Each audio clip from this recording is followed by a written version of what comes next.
And I also want to stay in my 13th year because I want to explain a little bit further. When he and I finally became a couple, he confessed to me that his mother had been murdered when he was 5.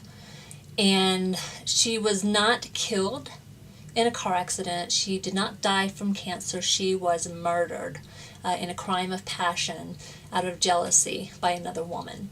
And so my heart just went out to him. You know, his whole life had been shattered at such a young age, and his whole life had been changed because he no longer lived with his mom or the siblings that he had been growing up with, but instead he was moved about other family and ultimately grew up with his father, who was quite the abuser and taught him many, many things about how women are to be treated.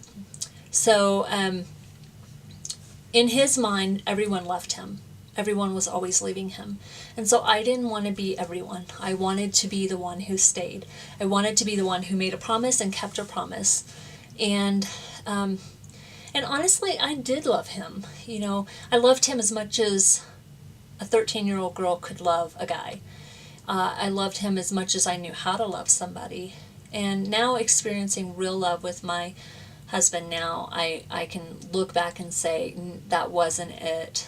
But at the time, it was it, and it was enough for me, because with my background of abuse and sexual assault and, you know, psychological damage, really, in many ways, he represented something brand new and possible for me. He represented hope for me. And so even when the red flags exhibited themselves, whether I saw them or whether I ignored them, I kind of traded in the pain for the good. I knew that even with pain, there was still the good. He still would treat me like gold. He still would take me out to eat, which sounds like a silly little thing, but, you know, we never had a lot of food at home. So if I got to go out for a burger, that was huge, you know. He would throw away my clothes because he didn't want me to look like a whore.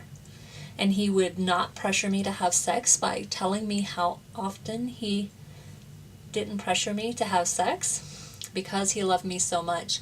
And at 13, it was very, very, very easy to believe it was all love, that every little jealous bit was love. And so at 39, sure, I can look at that and say, no, that's no. No. But at 13, I couldn't see that. And so that's a huge, huge part. And it goes back to why I stayed, because I was a child, but it's also all those elements that just really build into that. I wasn't just young, but it was, I loved him, and I wanted to love him enough, and I wanted to be hope for him. And I also had hope for us, you know. So that answers a huge, you know, a lot of the issue came in that really in those first 6 months. That really changed a lot. So again, I'm sharing my story on the site at scarsandtiaras.com. So for all the details, you're going to find them in the story. But I just wanted to give a face to that again, you know, a face-to-face conversation about all these things that happen and, you know, that make you really, really want to stay, to try to fix things, to try to make things better. So next week, I will be moving into the future some, and I will be talking more about some of the other things, more the fear element that came into it, because in the first year, there wasn't a lot of as much fear. Now, he told me I was his, and he told me I would always be his, but I took that on a very flattering level, that he just loved me. But it began to turn into something a little more volatile as time went on, and I'll be talking about that next week. So please stay tuned. Thank you so much for your continued support. Please share wherever you can, and visit me online at scarsandtiaras.com. Thank you.